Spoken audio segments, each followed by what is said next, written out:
이번 시간에는 시장에 대해서 좀 얘기를 하려고 합니다. 바이오 주식들이 상당히 이제 많이 떨어졌었는데 어느 정도 떨어졌는가, 그 떨어진 정도를 좀 말씀을 드리고 싶고요.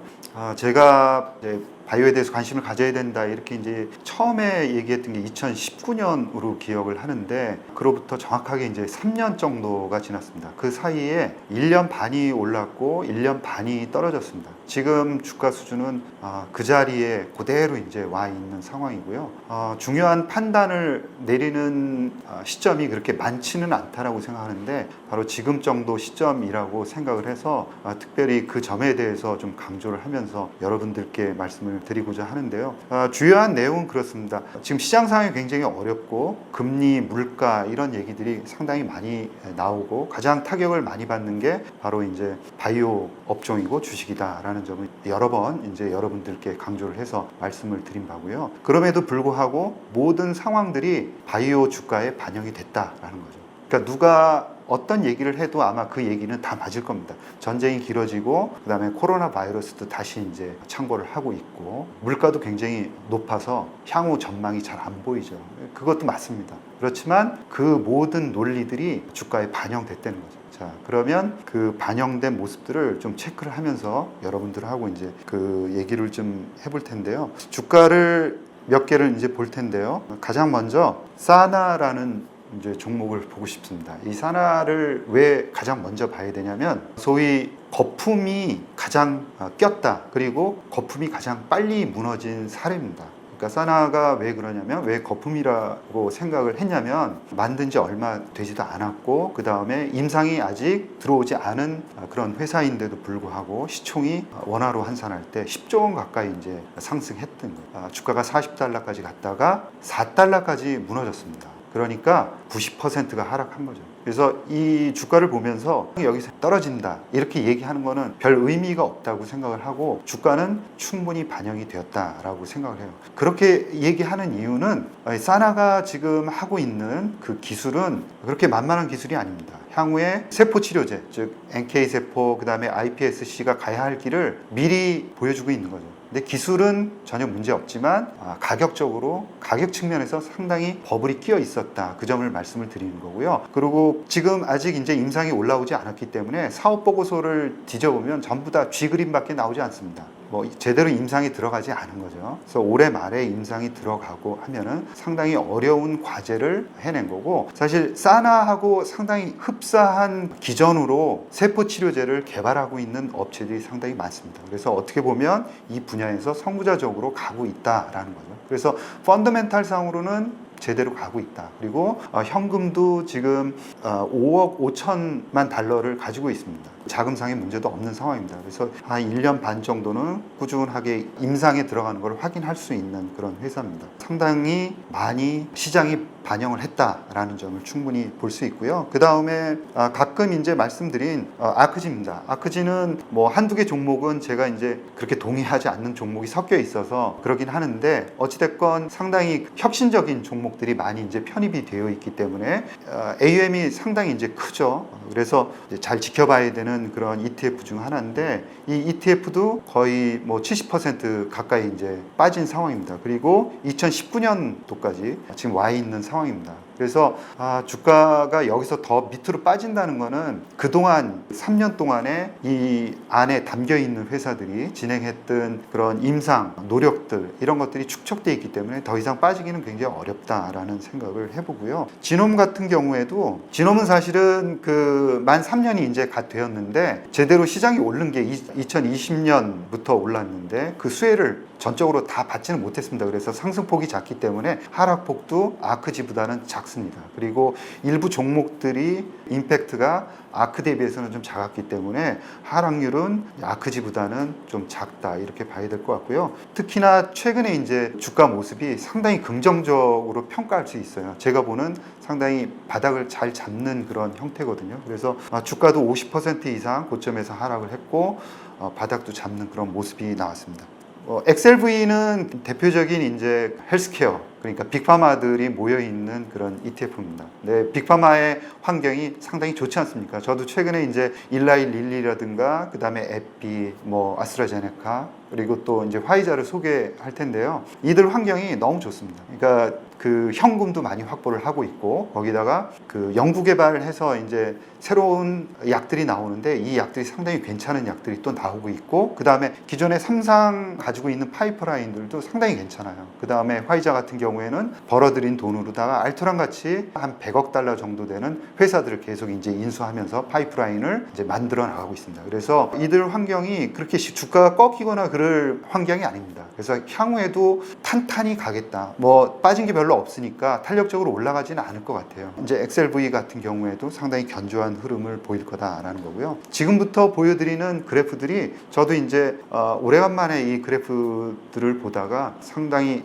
이제 임플리케이션을 많이 얻었는데, 처음에 보여드리는 그 그래프는 크리스퍼입니다. 어떻게 보면 대표적인 이제 종목이라고 봐야 되는데, 크리스퍼가 고점 대비해서 얼마나 빠졌다라고 여러분들은 생각하십니까? 이제 답은 80% 가까이 빠졌습니다. 78% 정확히 말씀드립니다. 주가가 여기서 더 빠지는 건 거의 뭐 회사를 접는 수준이다, 이렇게 이제 생각을 하고 있고요. 이런 걸 보면서 어떤 걸 느끼냐면, 크리스퍼는 제대로 임상을 꾸준히 해왔고 데이터도 잘 냈습니다. 최근에 카티에서 약간 이제 데이터가 흔들리는 모습을 보였지만, 앞서가 있는 겸상적혈구에서는 상당히 잘 나왔고, 그 다음에 내년 초에 신약이 만들어질 가능성이 대단히 높지 않습니까? 그 길을 큰 줄기에서는 잘 따라가고 있는 회사였는데 80%까지 주가가 하락할 이유가 있을까? 라는 생각을 해본 거죠. 이거는 뭐 어디까지 시장이 반영을 한 거냐면, 아무리 훌륭하고 자금을 많이 들고 있는 회사들도 향후에 이제 경기 침체가 심화되면서 전부 다 위기에 빠질 것이다 라는, 어떻게 보면 쓰나미에 전부 다 그 바이오 업체들이 휩쓸려 갈 것이다라는 가정까지 모두 다 반영한 가격 상태까지 떨어진 거다, 이렇게 이제 생각을 해보고요. 또 하나 그래프를 보시면은 인텔리아 같은 그래프입니다. 인텔리아도 똑같은 그래프고 주가는 더 견조하게 상승할 수 있는 그런 그래프를 만들어 놨고요. 그 다음에 밑에서 거래량도 상당히 터졌습니다. 그래서 스마트 머니들이 상당히 빨리 들어와 있는 상황이고요. 이런 걸 보면서 역시 그 돈이라는 거는 총알보다도 빠르고 코로나 변이보다도 훨씬 더 빠르구나라는 거를 느끼는 거죠. 그래서 지금부터는 이 두 그래프를 보면서 더 이상 하락을 생각하기보다는 언제 어떤 속도로다가 상승할까라는 점을 더 고민하는 게 맞지 않나라는 거고요. 그 다음에 페이트를 보면서 다시 한번 깜짝 놀란 게, 페이트는 고점 대비 몇 % 빠졌다라고 생각하십니까? 싸나 수준입니다. 페이트가 이 정도로 죄를 많이 졌나? 이런 생각을 해보는 겁니다. 페이트는 이 정도로 취급을 받을 회사는 아니라고 생각을 하고 있고요. 물론 이제 최근에 임상에서 주사했던 환자들의 이제 재발이 있었죠. 그런 점을 감안하더라도 85%까지 하락을 할 회사는 아니고 임상 상황은 아니다라는 거죠. 그래서 임상 용법을 바꿔가면서 최근에 잘 대응을 하고 있다라는 점을 감안한다 그러면, 그리고 또 페이트 같은 경우에도 상당히 바닥에서 아주 제가 좋아하는 크리티컬 포인트를 넘기는 아주 좋은 모습을 보여놨습니다. 그래서 지금은 펀더멘탈로 얘기하기는 상당히 곤란한 지점입니다.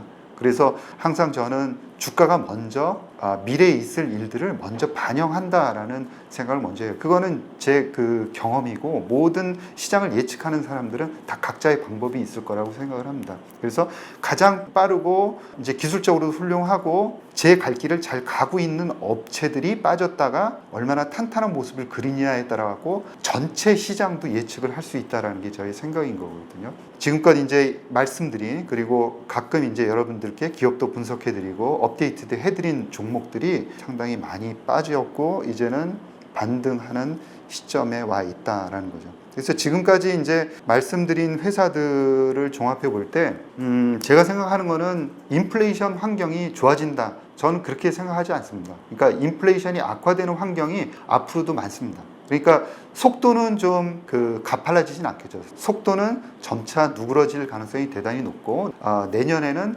인플레이션 환경이 올해보다는 훨씬 더 나아질 거라고 생각을 합니다. 그렇지만 아주 옛날처럼 그 페드가 얘기하는 것처럼 아주 낮은 수준으로 다시 되돌려놓는다. 이거는 불가능하다라고 생각을 해요. 여러 가지 안 좋은 환경들이 지금 지속되고 있는 거죠.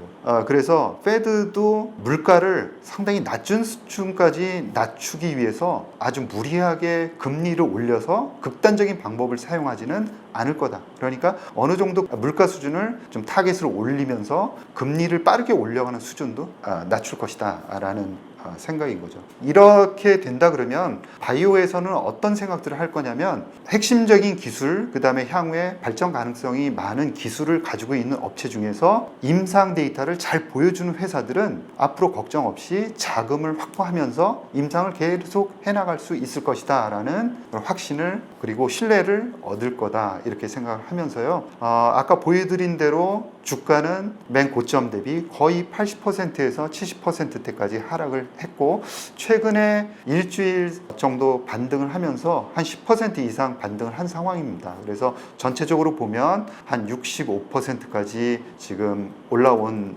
상황이거든요. 지금부터 충분히 한 100% 정도 위로 올라갈 그런 룸들은 많이 여전히 남아있다라는 거고요. 특히나 그 임상 데이터가 상당히 중요할 거다 이렇게 생각을 하고 있고 처음에는 시장에 대한 그런 리스크가 좀 희석되는 그런 효과 때문에 전체 다 올라갈 수는 있겠는데 그 다음번부터는 임상 데이터에 상당히 민감하게 차별화되는 모습을 보일 것이다 라는 생각을 해보고 있습니다.